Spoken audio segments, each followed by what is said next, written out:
No, no es una comida.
Hola, buenos días con todas y todos.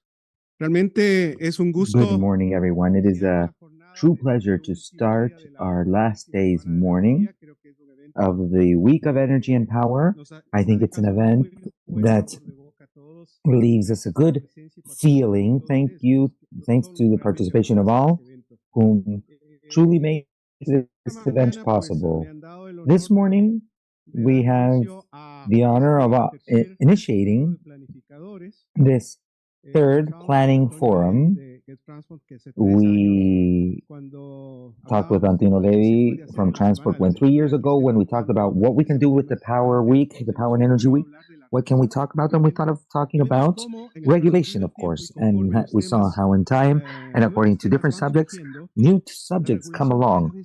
Regulation gets more and more relevant.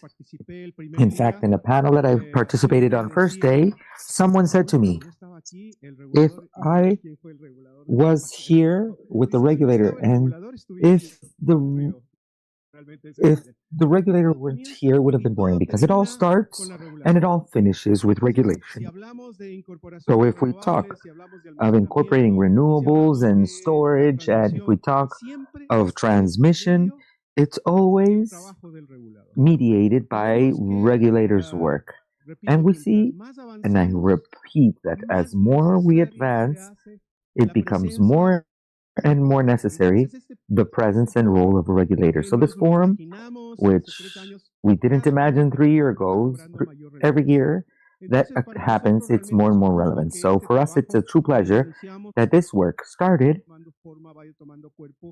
and begins to take shape and begins to truly contribute something of great importance of how these types of dialogues and debate can continue to add into something that's important so that the whole process for the transition process should advance as it should.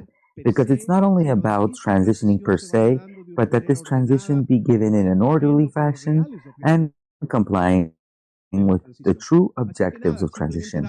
So without further ado, to give you the warmest welcome to this day, to thank and congratulate for all the wonderful work of Antonio and the not small efforts made to bringing regulators together in a space of debate. Thank you for your presence. And I believe with this we can start. And Antonio, you have the floor. Thank you very much. Thank you, Elardo. Thank you. Thank you to all for being here.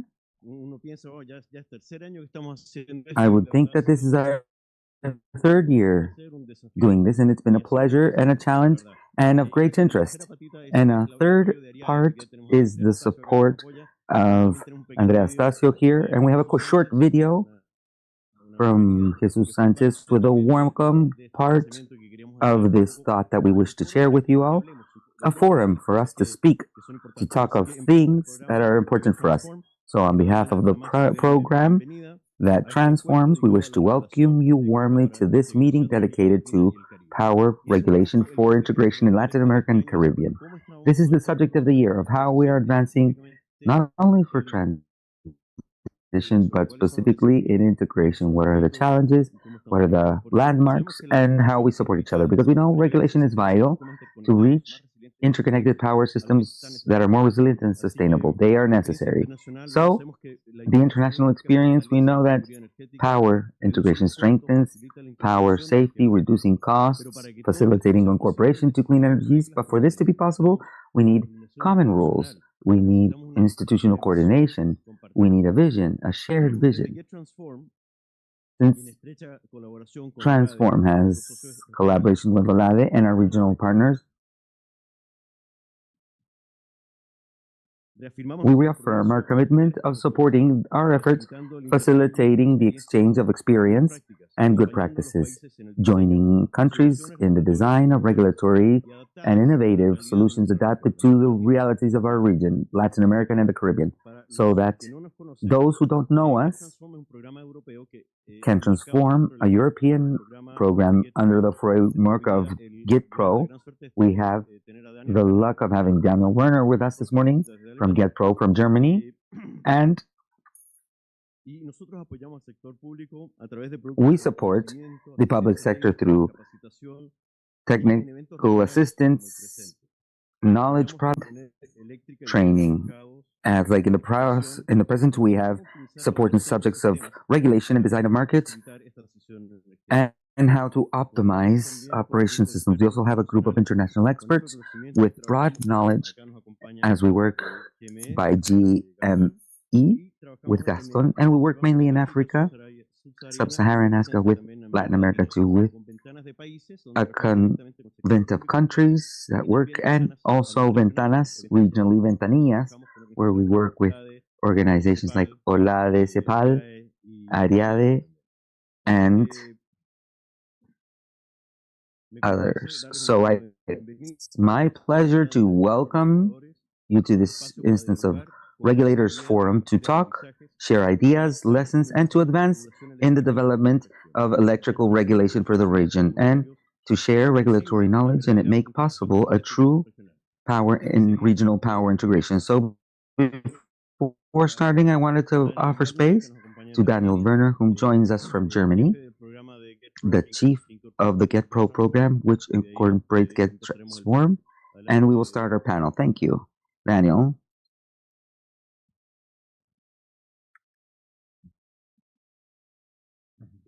Bueno, también quiero decir que para mí es un Well, what to say? For me, it's a great pleasure to be here. Well, one of the first activities that we've done with you in general and talking about regulation.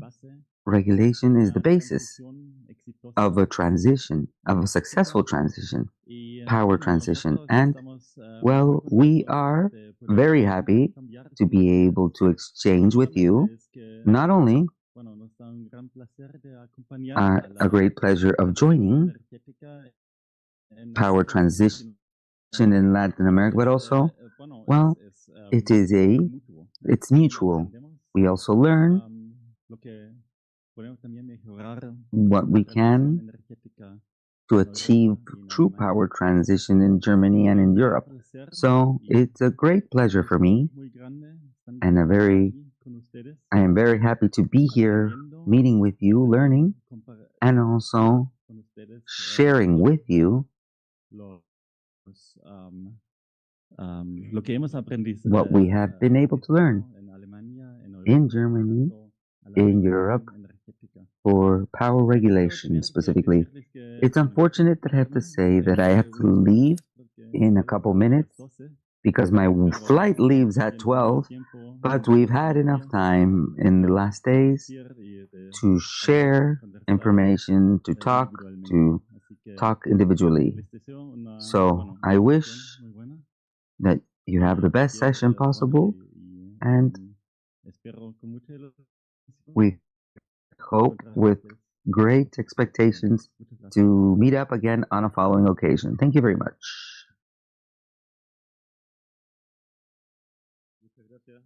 Thank you very much, Daniel. So we will present now brief words from Sergio Sanchez, whom greets us from Baleares, Spain. And from there we will go to the panel, our moderator. Good morning. I am Luis, and I am the General Executive of Alianza. It's an honor to greet this panel of regulators who will participate in this table to talk about power integration in power regional markets. It is a decent proposal from the Exit Transport Committee to bring the subject to debate because the power markets have an advantage. They increase competitivity and facilitate non-conventional renewable energies. The only inconvenience is interconnection costs. Thus, this intervention is paid for as a consequence of the small differences of mid-pressure that exists between electrical systems between countries. I hope you have a happy morning and go into this subject in depth, which is interesting. Now, greeting for all. Okay. Perfect. So, with Gaston de Lestart's invitation. Hello, yes. Well, good morning, everyone. First, we wish to thank Olade's invitation for the event, and Antonio, the Transform team, whom always invites us to collaborate in such interesting studies. As Antonio says, the presentation, there it is. As Antonio said, we work with the Transform team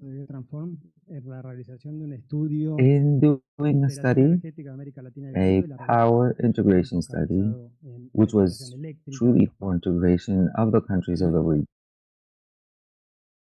The presentation was structured basically into 5 stages to be able to talk about these subjects. In our first description of Latin American integration, some international experiences that we consider that can be considered, and then the opportunities of challenge and opportunities.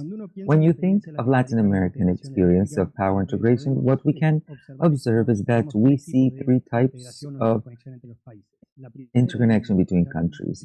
The first, in time, if you should think of so, was joint exploitation of water resources. We have the experience of different central water power plants where countries share water resources, facilitating the use for both countries.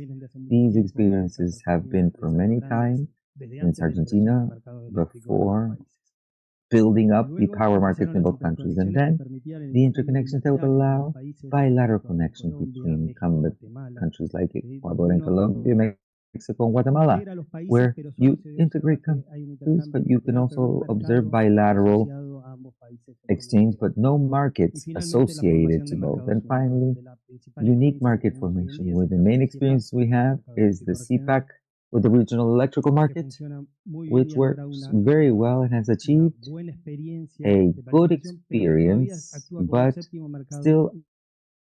but not one unique sole market. And the final goal that we have to integrate our countries, or integration process, is to work integratedly with all countries and optimize all resources. We will analyze 4 regional initiatives with different degrees of advance, ordered not arbitrarily. The idea is that CPAC is the most advanced, and CINEA second, and then Arco Norte as third. We understand that during the week you discussed these subjects strongly, and for the case of CPAC, everyone knows it's 130 kilowatt networks with 182 kilometers of interconnection and a capacity of 3 megawatts between countries. But even though none of the countries is limited capacity due to internal issues more than technical issues, there is a potential of bringing the network to 600 mega. It's in execution, a resolution that are starting this year. There's a strong institutionality supranationally from the regulating entity and a company whom is owner of the transmission. And as I've said, it's like a 7th market. So each country autonomously has its market or its own operations, in where there is a majority electrical market, and the 7th market is who links the surplus or the lack of each of these countries. Both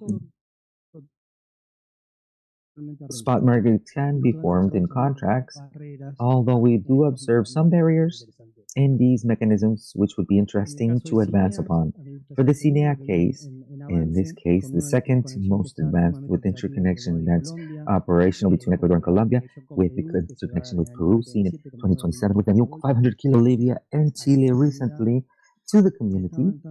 We are strongly advancing in this. We've developed the commercial regulations that should enter into operation, and these will allow short-term interactions based on offer of the market, coordination of a supranational and regional dispatch that we understand that will integrate into the market actively. CISUR and the experience of Brazil Argentina, Uruguay, Paraguay, Bolivia, Chile is slower. With CINEA and CIEPAC, we still are based on bilateral exchanges between both countries. There's no common initiative. We've observed that these exchanges have reached record values in recent years, but once again, all done between the different countries, even though with a bit more strong integration between Argentina, Brazil, and Uruguay, where the exchanges are from one country to the other. In 2023, we did a roadmap with the following mid and long-term action as a measure to advance towards creating integral development. And finally, the Arco Norte process between Guyanas, Suriname, and the French Guyanas, and two northern states of Brazil. And this is very incipient, still under study, with potential of 3,000 megawatts with several hydroelectrical projects, but are countries which are isolated and still depend on liquid fuel combustion, all still in study phases, far from reality. When you look at the expected results and you see savings in the more active cases, we observe a strong reduction in cost.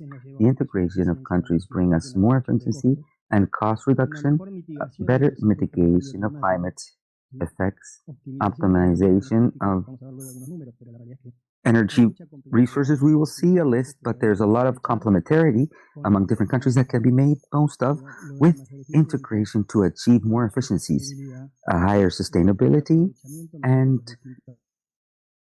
a better use of the different critical factors that we have in the country. The challenges in many cases are seen with the foreign CCPAC, as I've said. The norms are much more developed in a market that's worked well, and we still need that national dispatches are still above the regional dispatches. So we see that supply still continues to be the priority for different countries. We see it when they plan each of the countries separately. One sees the planning of the country where, like, the rest of the market doesn't exist. So we have a goal that is to achieve reliability between different countries of the region and be part of future supply. There's a subutilization of transmission capabilities, especially in the south, one where from CIPAC between Panama and Costa Rica, for example, there are still restrictions of using the 300 megas of capacity. So one needs to adapt the norms, to look some way to be able to overcome different barriers and reach integration that work. In the case of CINEA, there is a physical aspect to consider between investments, but to achieve integration, it's much more urban, especially for the Arco Norte case. But we see priority for national dispatch over regional dispatch. And in each of the initiatives, we can see are still in different steps, especially startup, which is different. In CIEPAC specifically, we have to look for regional priority for regional planning. I understand that they're launching protocol number 3, which will in some way be arbitrary access for different countries, which is one of the regulatory subjects that are missing. We are advancing towards stronger integration. For the rest of the cases, we are further than achieving just this integration, so we have to look first for coordinated market development in the case of CINEA to start with much more strong initiatives. As international experience, we've taking what we believe is the most advanced one of today, which is the European case. In the European case, we have more than 40 countries that work integratedly, permanently, with a mechanism of price fixing, which is regional for all countries at the same time, which is the Eufemia algorithm started in 2014, where we look to decentralize markets, especially LEAGET, and to look for one sole power exchange market where prices are fixed per zones of the countries, but considering the transmission limitations between the different links all done through operation simulation models, models of legal linear programming that allows social welfare and the surplus of consumers and producers, and allows automatically the dispatch and sales of the previous day and the price fixing, looking for higher efficiency of supply. It is a market fundamentally of power and energy, because the contract markets in Europe compared to Latin America are smaller in importance. It's a more short-term market, however, works very well to adjust and maximize efficiency in these markets and in these exchanges. So we look for a convergence of prices, but all comes from an initiative of clear objectives for all countries at exchange levels. All countries have a goal by 2030 to have 15% of their exchange capacities. If you compare to the region, it's an interesting, strong goal where we have to continue to invest, increasing capacity, and minimum of 70% of internal capacity should be available for trans-border commerce. So if we compare, for example, with the CPAC situation, we see that this is important, and we eliminate the some of the opportunities and benefits we see, as I told you, are the reduction of cost, taking advantage of the excellence of the countries. When you think about investments in the region, according to Alada, we had this amount of time that was invested. It's a bit less than the demand of Peru, so the excellence is strong. That's a lot of energy, zero cost energy that we're throwing away. But other reasons is because we don't have the capacity to take advantage of it in other countries. So it's one of the things we need to work on. We have to allow the exchanges to optimize the use of these resources, more flexibility for these countries. I said an example in the presentation, the tuna generator, they are 670 megas. If that central gets out of the system for any reason, we have to recover 35% of the demand. If we had an integration capacity that's strong in a regional level, that's just 7%. So the reservoir levels we need are different, but that depends on an integration a lot stronger than what we have today. Reliability of the systems, even internally. In the maximum demand day in Argentina, we have 27 gigas, and we're bringing shows what we can do, the exchange of the energy can do for the countries, and finally helping us to increase the renewable energies. The Uruguayan case in 2025, they were importing from Brazil in order not to use thermal generation locally that uses liquid fuels. So integration will also help us to develop more generation, renewable generation. So the idea is to take advantage of complementarity in the countries with a strong integration in the gold general markets that will allow us to be more efficient. Among the challenges, station of self-supply, there is a little bit of mistrust on depending of the third party to supply the internal demand because of the things that happens to each country. We know what happened in 2003 between Argentina and Chile, so we need to develop tools that allow us to move forward and be able to plan at a regional level. There are some things that depend on the situation. The CPAC situation is not the same as CISUR or other interconnections that are not among those four, like the Puerto Rico Inter-American, the one in the Caribbean. So we need to improve institutionality and develop a stronger normative regulation. So we need to move barriers that allow long-term contracts so as to develop regional programs and not dependent on a specific country. We see that we're moving forward slowly and we need to invest in improving these exchange levels we're talking about.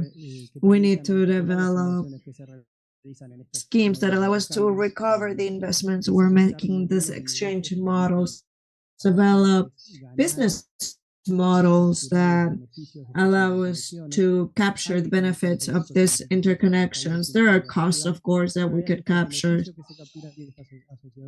but we need to make sure of what's being invested and everyone wins. There's a lot to do between financial guarantees and exchange coverage and resilience. We need to plan for interconnections that can go through a climate shock, because in the region this could happen. We need to develop the interconnection to avoid. Algunas conclusiones. Entendemos que la integración ya es algo que no es una opción. Tenemos que integrar nuestros países para poder seguir avanzando. We need to integrate our countries. We need to establish goals that are clear and measurable for the countries. We need to have an integral view of the program, not just physical interconnection, but also develop policies that allow us to move towards integration, supplies, climate goals as well. The development of a supranational framework. We don't have the possibility or the characteristics of Europe that are not only regional, but fix the line that make comfortable the regulation. So there's no way that we can develop all this and that help us harmonize the regulations and move forward with integration. Products are sold in the market that are clear in all the countries. Every country has a regulation and methodology of calculation, so we need to harmonize, standardize all those products. When we talk about different powers, they're different in all 6 countries. This creates limits for sales of products, contract signature, and long-term partnerships. These rules should be binding and stable. We can't talk about wishes. They need to be binding and clear. The engine of integration should be strong leaders that develop these regulations and allow private parties to make the investments. But first, they need to be based in clear standards with flexible models, because they have proved to us that reality is very unreliable. They change the generation matrices, demand matrices, and now we are incorporating more to different countries. So our models have to be flexible and adapt to the changes. Thank you very much, everyone.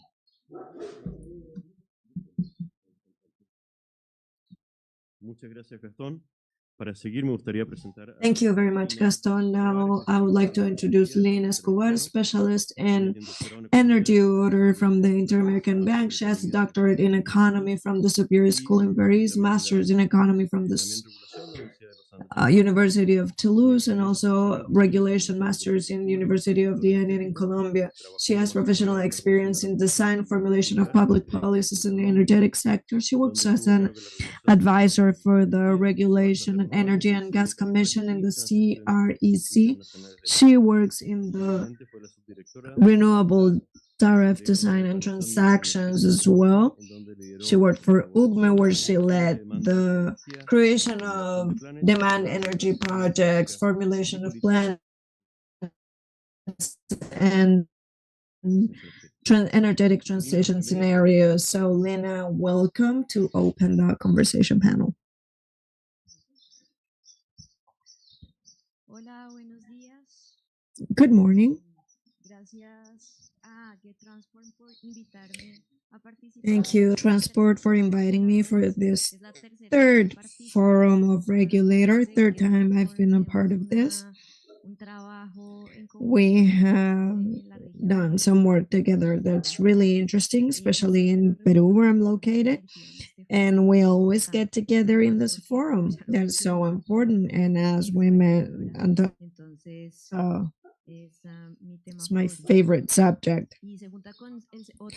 And it is related to another one of my favorite subjects, which is interconnections. I was part of the mining in Peru. He is an engineer, electricist, and master in energy in the Engineering National University. He has a specialties in international economy, renewable energy, regional integration, public services. So let's welcome Paolo. We also have Andrés Emanuel Estacio Polanco, superintendent of electricity from Dominican Republic. He has a degree in law. He has a master's in economy and regulation for public services from the University of Barcelona and specialty in administrative law, negotiation and conflict strategy. He is the president in the Ibero-American Association. He was also the vice president of companies distributor of electricity in the Dominican Republic. Let's give it up for him. And finally, a colleague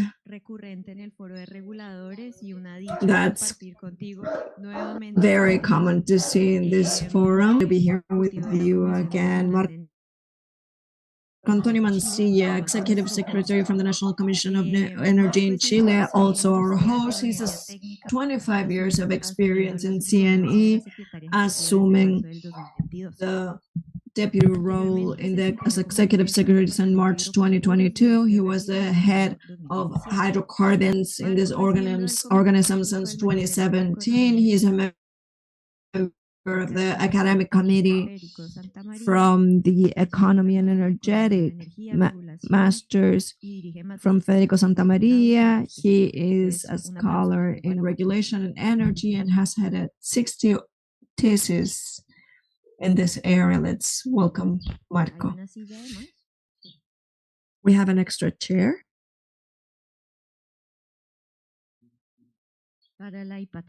Perfecto. For the iPad, great.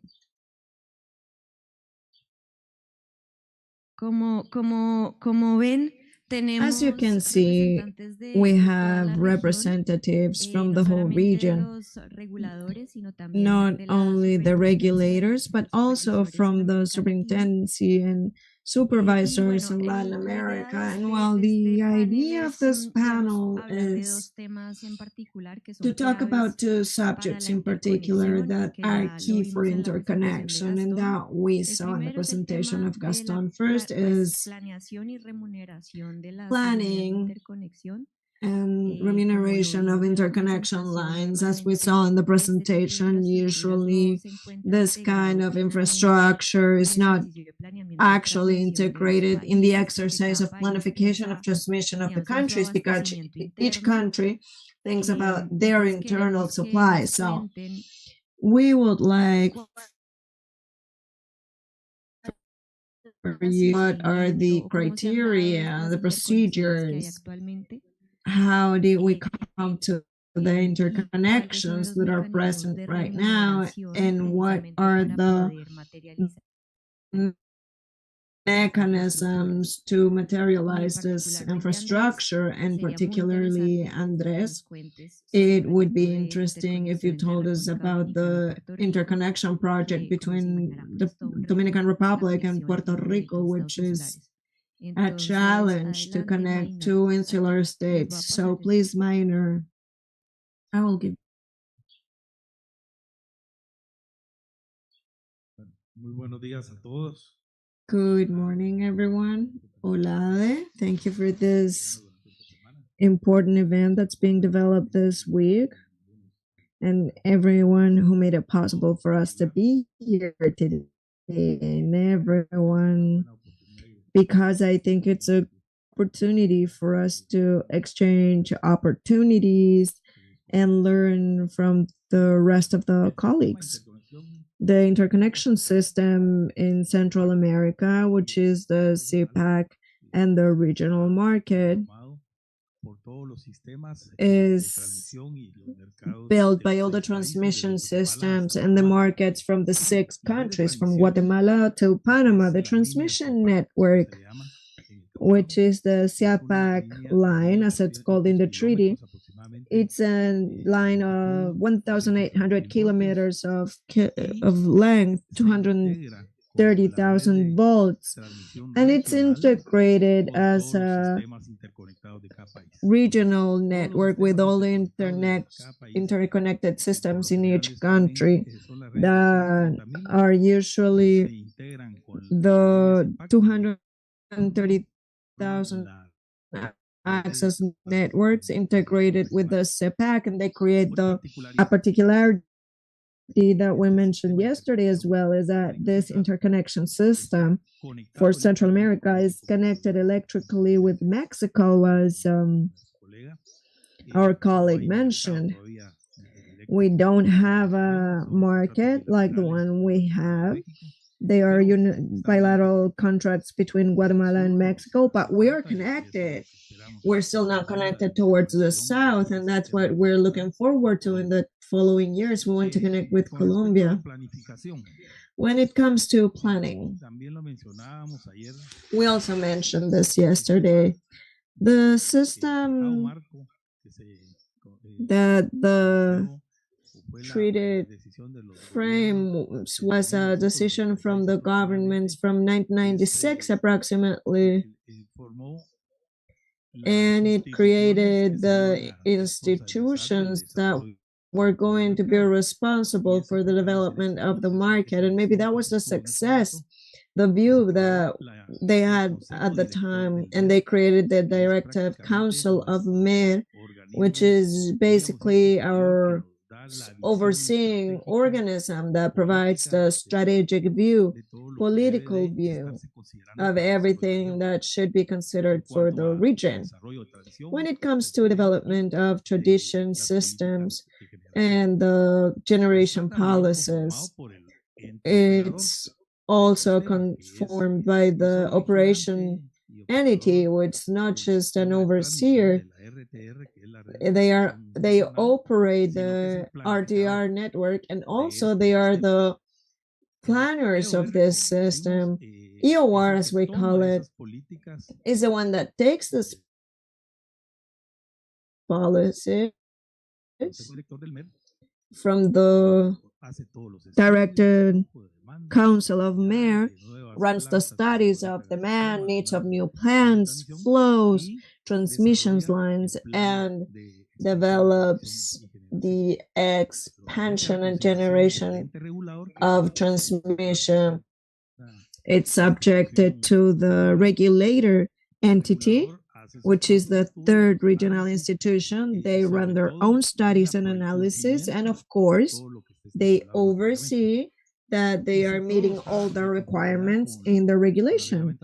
And if everything is in order, they approve the works and they return it to the ALIER with all their observations and suggestions. This entity takes the studies and determine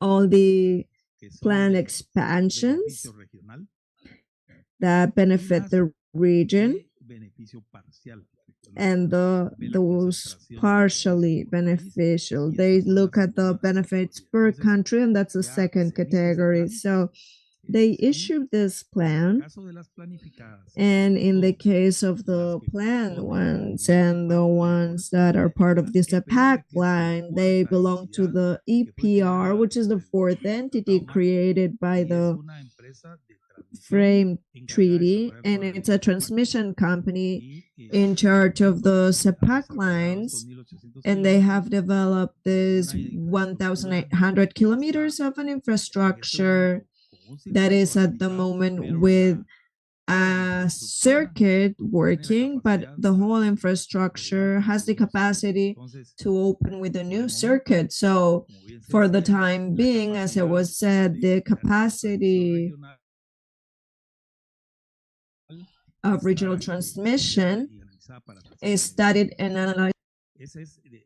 This is regarding the planning system. And regarding payments and salaries, the EPR line of CEPAC case, where every year we authorize an income, a regional income for the operation of its grid. And for the case of the regional transmission, we will consider it through the trips that each country has considered for their broadening of the RTR, but of national characteristic. So each country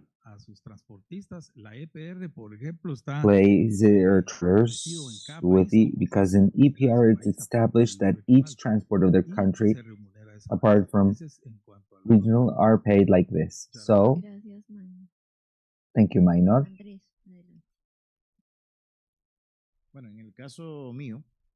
In my case, because I get to talk about the easiest, about the dreams, right?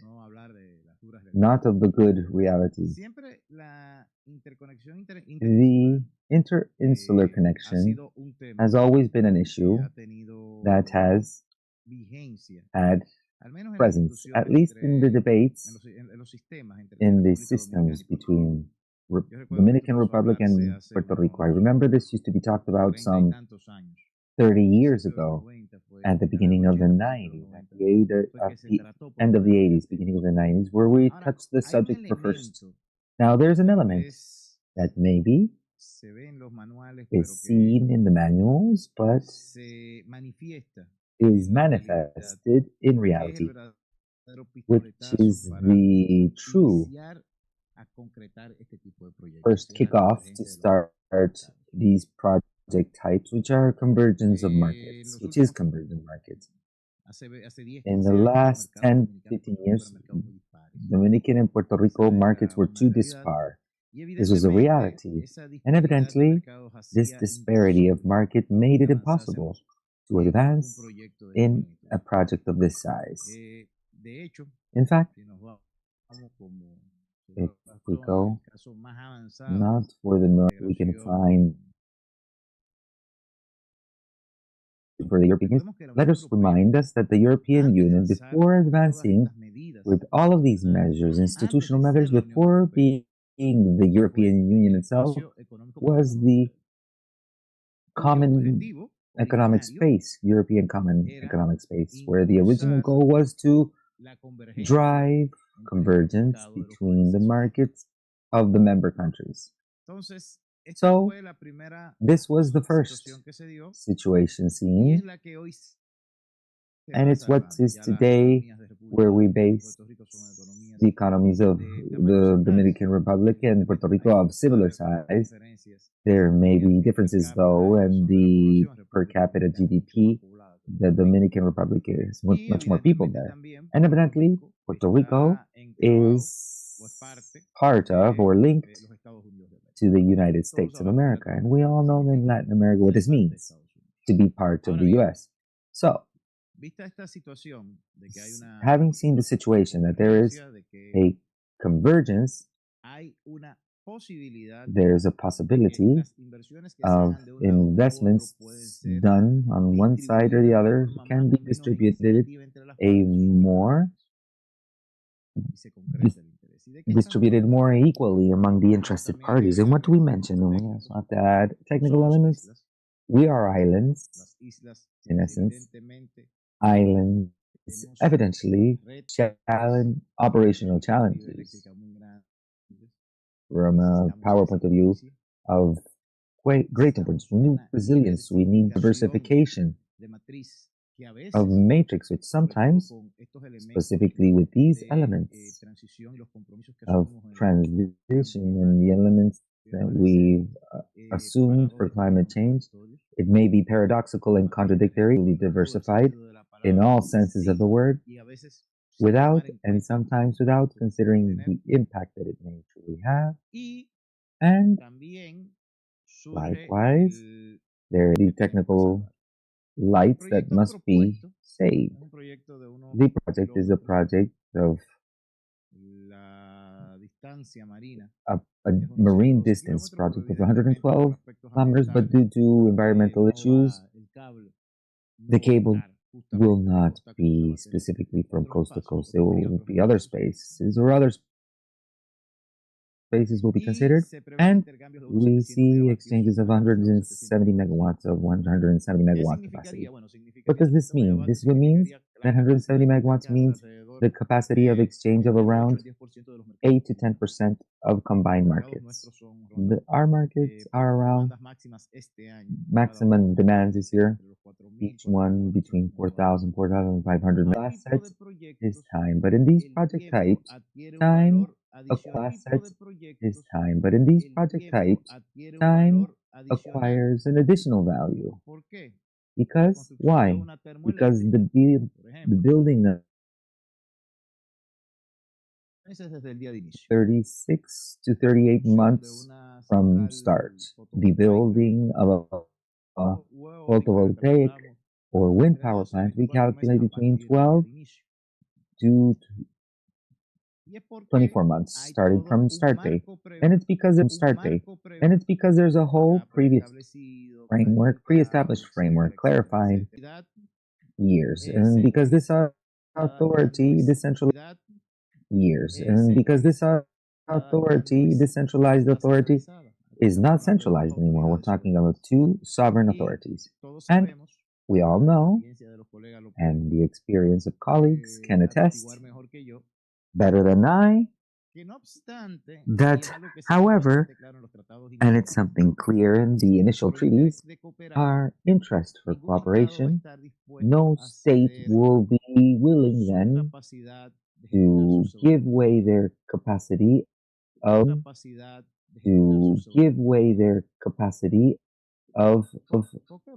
overseeing their power management, because it's a sovereign activity of each state, right? And it will require thus first clear agreements. For example, evidently in all stages, we would be talking about an interconnection scheme of transferring surplus. But the first great definition would be, what is a surplus? And you can testify this, because I've heard sometimes there's that debate that can be had. What is a surplus? Because electricity until the time of disrupting storage with large scale batteries was not storable, especially, but power is storable. So each country will try to save their sovereignty. And thus, I am going to skip certain elements, because I think institutional is fundamental where there's a need, or at least in our case, with Puerto Rico, a need, a bit more complex need, which is the clear definition of dispute resolution mechanisms in the definition of the agreement itself, or an eventual agreement, given that we've come from different jurisdictional histories. These are elements that are being considered. And when we go to the regulators' side, behalf, looking at the reality, we see this project, which we could say, well, look, this will happen now, but since time is valuable and time passes quickly, probably we are doing, and the planning of the Dominican Republic is planning to 2036, where this interconnection is not contemplated for. But it is quite probable that how things tend to evolve, that in 2031, facing 36, not 40, we would have to do an adjustment when a project of this nature advances. But the advances of these projects also would imply a domino effect, and I don't know if you've realized how it's the Antillian arch. The Caribbean has a special characteristic where it's two deep pit seas of very deep. And what we see on Land is the tip of a subterranean mountain range. This is technically possible to interconnect from the Dominican Republic or Spanish side to Trinidad. And we have an important element that Antillean arch has, unfortunately, an important problem for supply, resilience, and pricing. These are the challenges that we tend to face. It is an interesting project, a project that will become disruptive for our countries and probably for all our region. And well, from the regulator, we're trying to see how to organize ourselves with this. Thank you, Andres. A fascinating challenge, a fascinating legal technical challenge we face. Paulo, tell us the experience of Peru, how we plan interconnections in Peru. Are they planned? Are they not? How do you make the decision?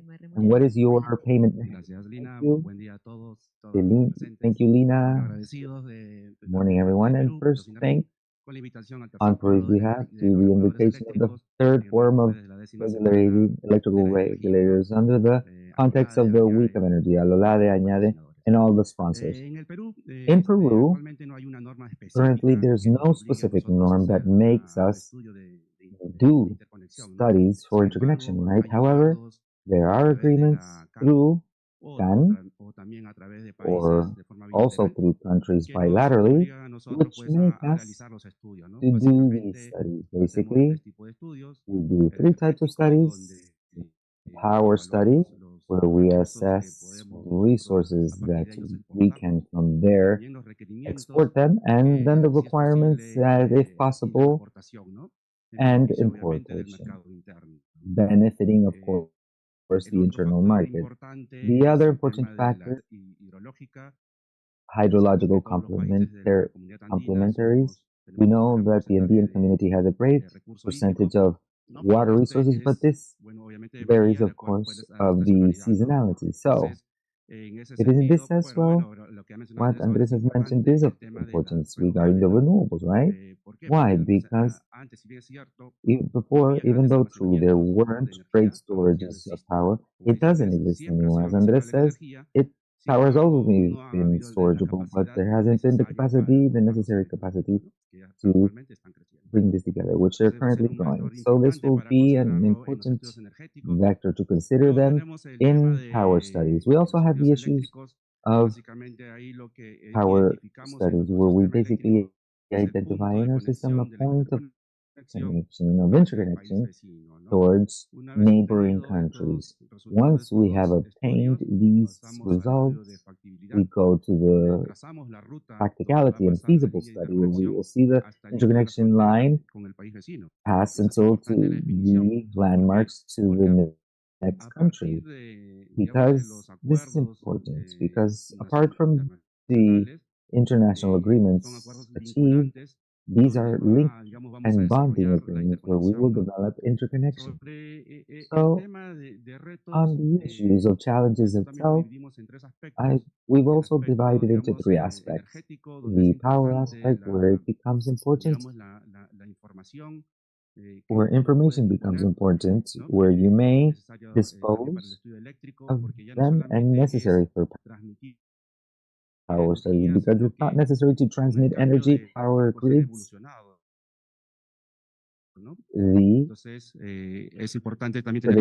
Have evolved, so it's important to have information both and infrastructure between the countries that are to be interconnected, with the goal of operations be the best possible.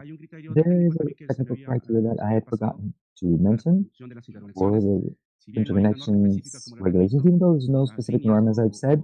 Lines or installations that will connect to CI, as we call our national system, must comply with a fundamental requirement, as we said yesterday with the TN colleagues. Any element to connect to the power grid must maintain or improve the operational safety, etc. So a part of the criteria, we've also done studies, power studies, considering this criteria. The same applied for the transmission lines of our country. There are, for example, a technical norm of the quality of electrical services and the procedure of minimum requirements for equipment integration. This last procedure is applied by COES, the operator of the electrical system, where we present the studies of operations and operations which are assessed by these and also studied. Starting from this, it would correspond to the economic part. The economic parts, we in Peru, all projects are higher than cost, but to this we have to add what we heard Gaston in the morning and the other forums mentioned from yesterday as insurance for each electrical system. So thus the importance of the interconnections. It's an insurance for your own system. And as said, the best insurance is the one never used, right? That's the saying. So I believe we have to point towards this. Also, like an economic rule, how do we develop better transmission applying? Well, there is a more regulatory fixed criteria that is clear that all transmission lines are done through international tenders. These international tenders guarantee to the winner the investment and operations and maintenance costs through paying transmission, through tariffing transmission. So how to do this, how to do the interconnections, the issues of constructions and economic aspects. The challenge here is in the times, in the involved times. Currently, it's 2 years from the start of a period of interconnection, from the public tender to the close of contract. We are working on national norms so that these times are shortened. The other part of the challenge of this also is in the construction phase. We are currently taking 4 to 5 years, which we consider too much, too broad, basically due to the permits and easement access, which I think in all countries have the same issue. And here it's important where we work on norms to shorten these times. Why? Because generation is reaching specifically the renewable, and what we are lacking at one moment would be issues of transmission infrastructure. So that what is the Chilean experience? Chile has Argentinian interconnection, planning to connect with Peru and Bolivia. Tell us, how is the planning process? Yes. And how these investments are paid. Thank you, Lina. Sorry for those who feel that I'm repeating myself. I was in a different panel on storage, so I'm sorry, I'm everywhere.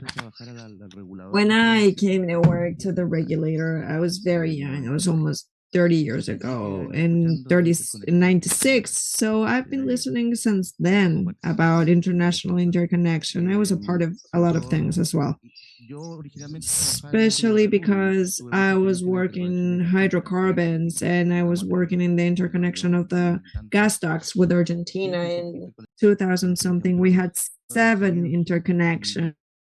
It was very promising at the beginning and really difficult at the end. And I think that influenced how this concept has evolved in the electric world. As I told you, we have an interconnection with Argentina, which is long dated, but was updated in its conditions of exchange a while ago.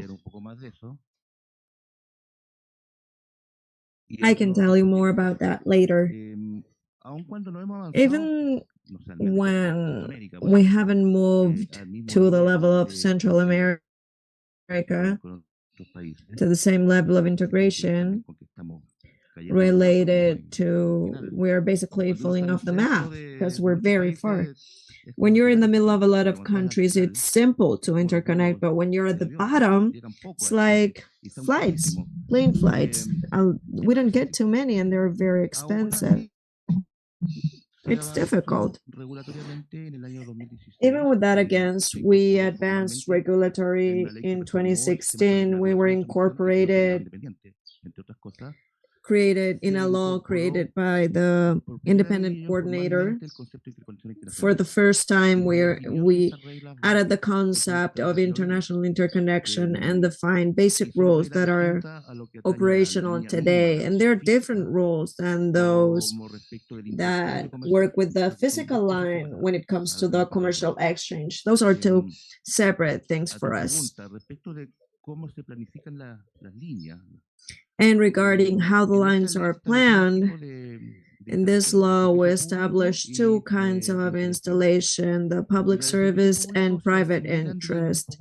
The first ones are similar to the national planning that we do, centralized, binding, executed by private sectors, but the state annually, very technically, is done by the regulator with a discussion process, divergence, discussion, and then it's established and we get a decree. Then we know what's the necessity of transmission in the public service, and the idea to have this international installations of the same kind. The big difference is that they are not led or triggered from the technical point of view, but from the political point of view, which of course has its reasons. It's going to be an exchange with other countries, and there are considerations. Because of the same is the energy ministry, the one that triggers a proposal, a need for an interconnection. And why does it request it? Because maybe they feel like it, they want one, they have it in their energetic policies in the long term because they sign a treaty, an agreement with another country. There are political decisions. And we do it the same way as we plan the national admission, looking for supply of the demand, the minimum cost, considering the service quality criteria, diverse scenarios of generation of contingency, of course, complemented it with what comes from other countries. And once that is established, we go to the political organisms and propose this. And the way it's going to be remunerated, because usually this will be tendered to private and will be paid for 20 years at the amount of the tender.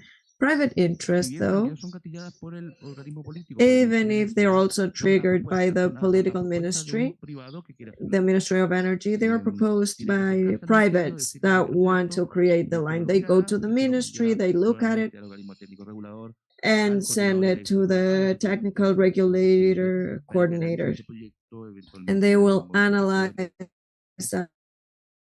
a project, create modifications, approve it, and then they will see how to build it, pay it. If it's their property, maybe it's easier.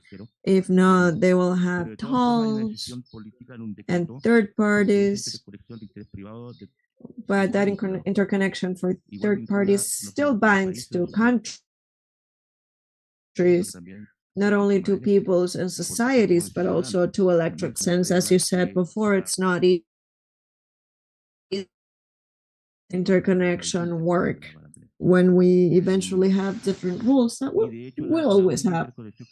So the only interconnection we have working right now are private interest ones.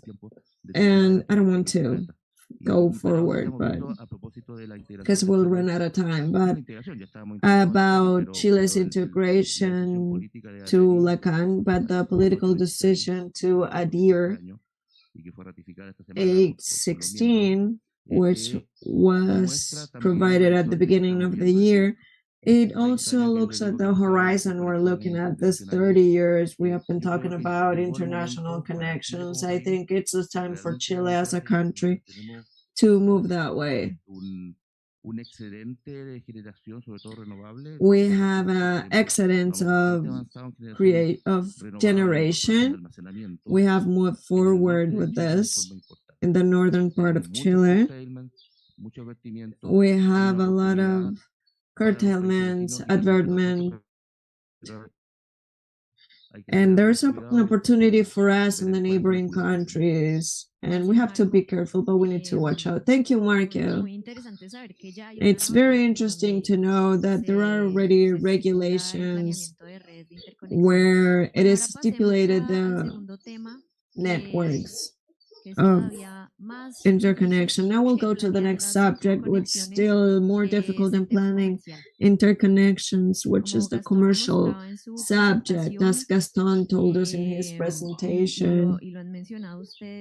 And while you've mentioned it too in your interventions, agreeing on the technicalities is easier, but in the economic, legal, when countries work in different ways, there are interesting challenges and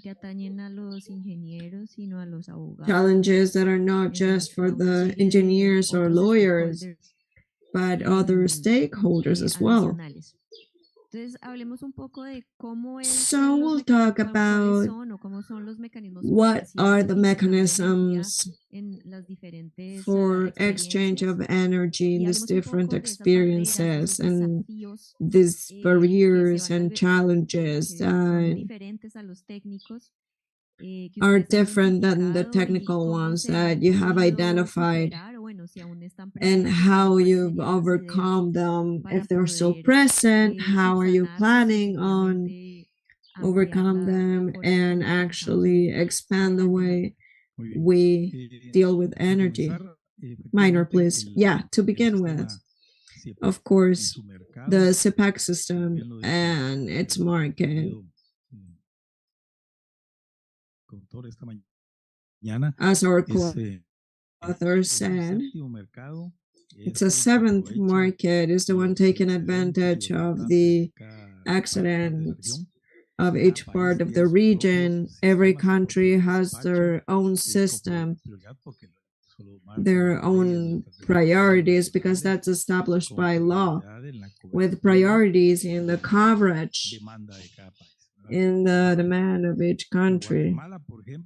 In Guatemala, for example, the same regulation establishes that within the national demand, we consider all the regional commitments with contracts. So now that is a step towards the acknowledgement. Actually, the same frame treaty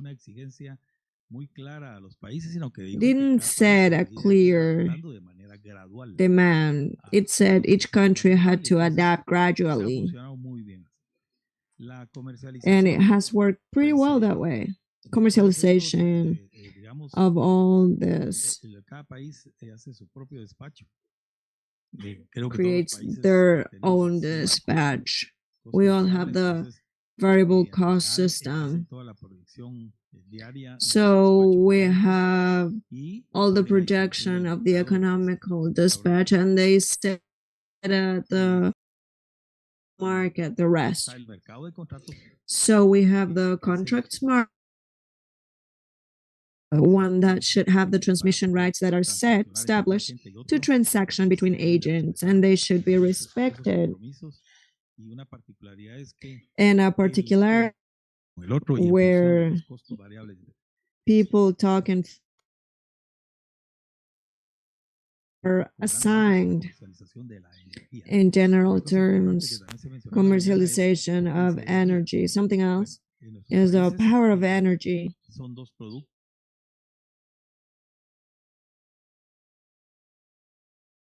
Can be commercialized, that in the regional market are just energy.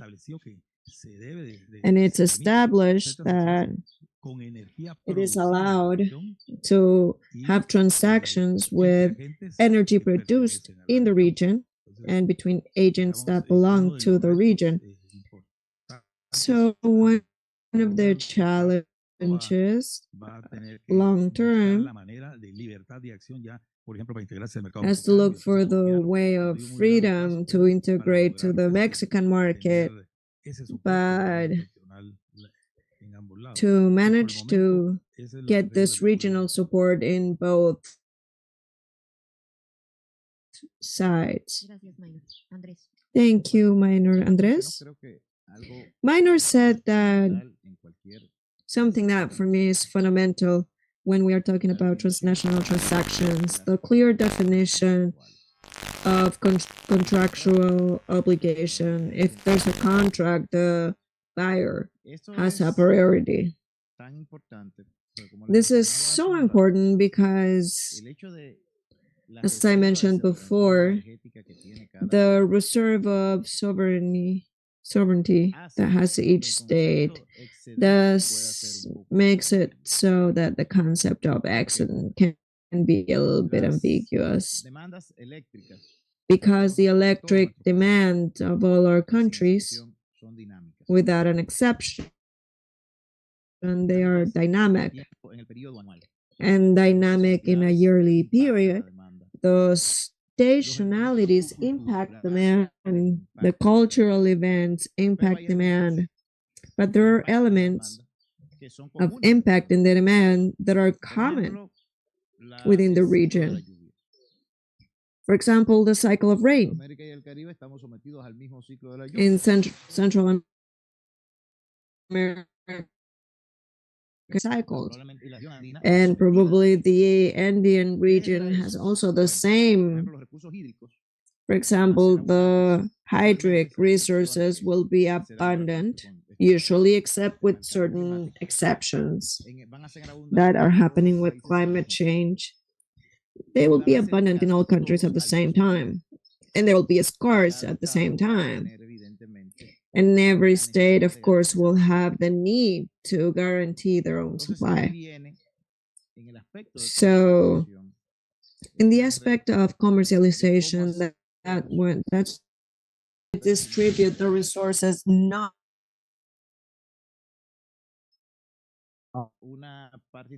and there maybe it's an important part of the opportunities that the transition from the technological perspective, and I will talk about electricity storage in international connection, because maybe there is something, I haven't read a lot about it, because at the beginning of the century there was a case in Neron that stigmatized it. Let's remember that part of the creativity of that company was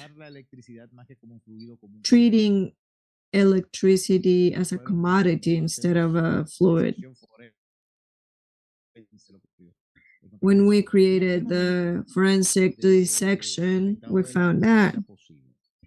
But at that moment, the state of the art was not possible, because electricity is a fluid that is not storageable. Now it is. Now it can make it a commodity, and a commodity in a market can be assigned in a more efficient way than a fluid. So when we are talking about markets, what we're looking for is to move forward in the matrix and energy sources.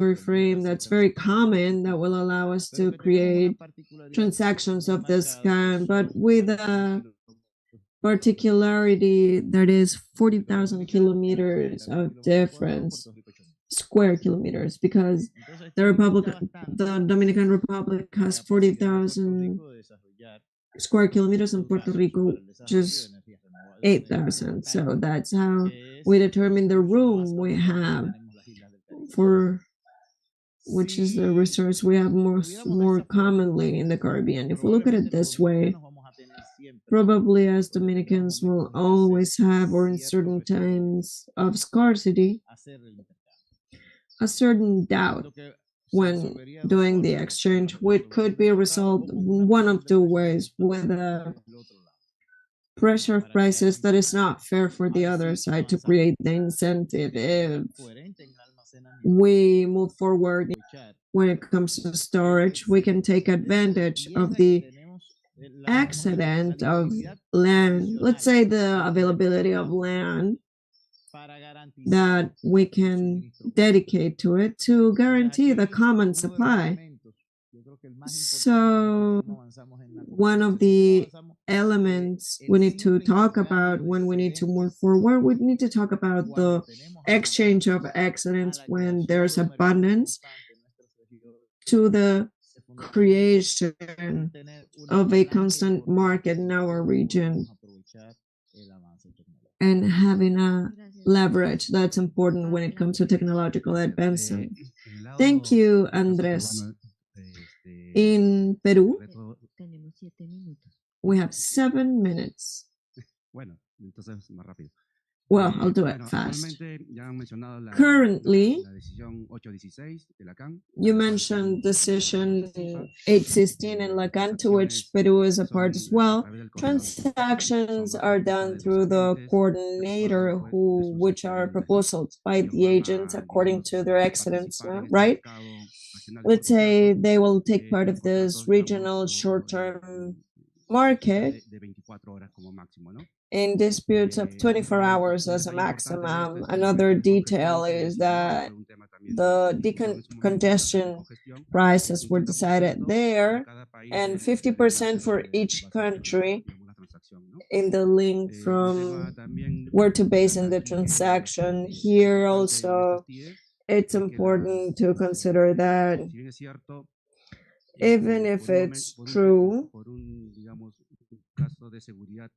for a case in security and internal demand, they're interrupted or we cannot meet this commitment, the people has to assume the financial costs for each TIA that was not tended to. Another important thing here, the decision 816, is that optimization is done by the regional coordinator, which is the new figure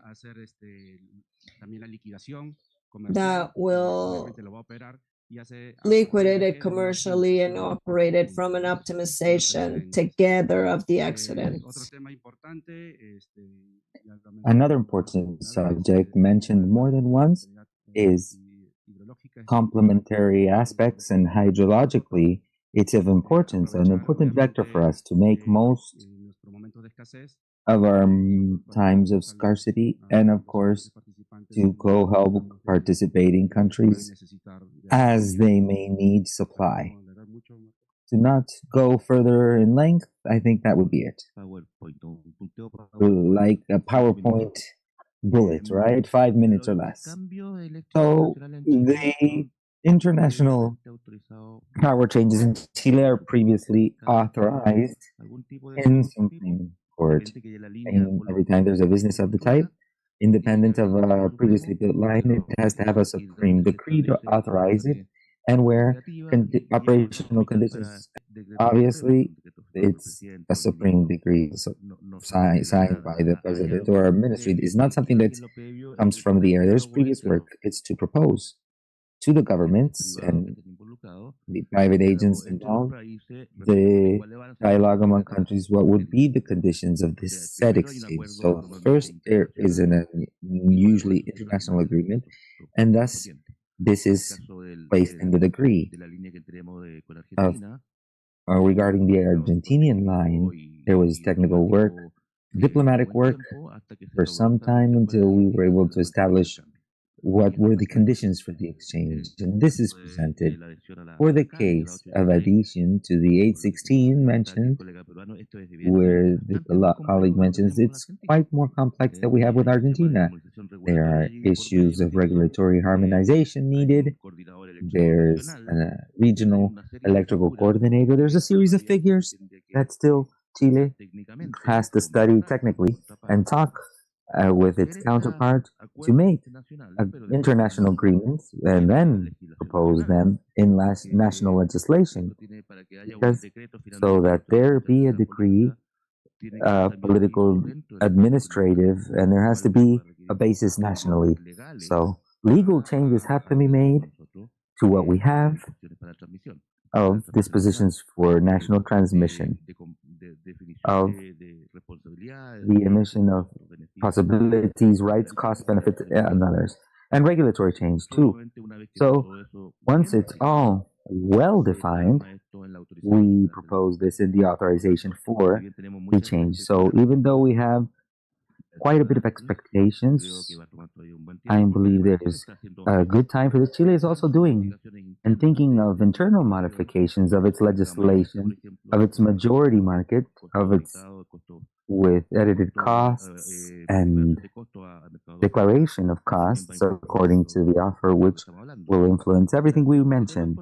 What we currently have with Argentina is something simple, bilateral, and 200 megawatts capacity in the day come and in the evening come back at a fixed price. Yes, quite easy. At a price fixed by the parts. Yes, because in the day there may be alterations, and in the evening we could use the natural Argentinian resources, which can, or diesel or coal that can be done in night. Just opportunity transactions. Everything very shortened and simple. The symptoms are not synchronized. It's just the coordinator says, I'll send, and the other says, I'll send it back, and it tends to work. That's the most basic scheme that we probably have seen for other countries. Without synchronization, cost opportunity, and nothing else. And those simple things are not just trivial. The opportunity in Chile, as we've seen and shown, the ministry showed it, great initial advances seen in renewable energies. It's something quite nice and good. We hope costs will truly drop. But when a country has so much renewable energy, so much resources and investments in converters and storage, there may be some stability issues. It's an issue we also have internally. But if we have this issue and are facing it in regulations and seeing what has to be demanded with reports and everything, so that the system can truly migrate. If we have the problem already internally, imagine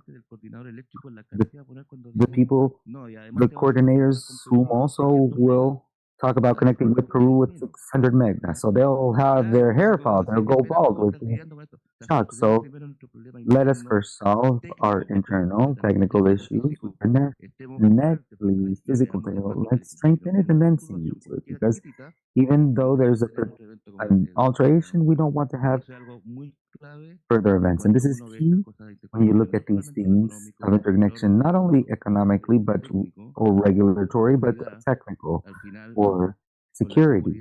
At the end, with security due to a power outage, even presidents can leave. Thank you, Marco. I think we don't have enough time for further questions. Yes, 1 more minute for questions. Las ventajas de ser el The organizador. advantages of being the organizer. Yes, I apologize, Antonio, and I have to make this question specifically for Andres because very interesting what we've heard of the potential interconnections between Puerto Rico. However, you share islands with Haiti, and Haiti is a country that has serious institutional issues, and 30% of the population has access. So it is an issue and a regional commitment. So the question that I wish to ask is, if you have among your plans the idea towards the future, I don't know if mid to long term, a potential exchange with Haiti. This is always the question that I am given. For us, it's the 400-pound gorilla in the room. Even though there are initiatives of interconnection, private initiatives have been studied. The problem of what I've mentioned is the starting point, the convergences. Unfortunately, and I think the Dominican government has offered necessary intention to, and the political organization is willing to always help, because with Haiti, we have to start a bit lower. Before talking about interconnection and achieving to have an interconnected system, unfortunately, we still in Haiti, and it has been seen, they still have power, they have access to power isolatedly in the populations, where there is a verticalized system, there's generation, distribution, and micro networks.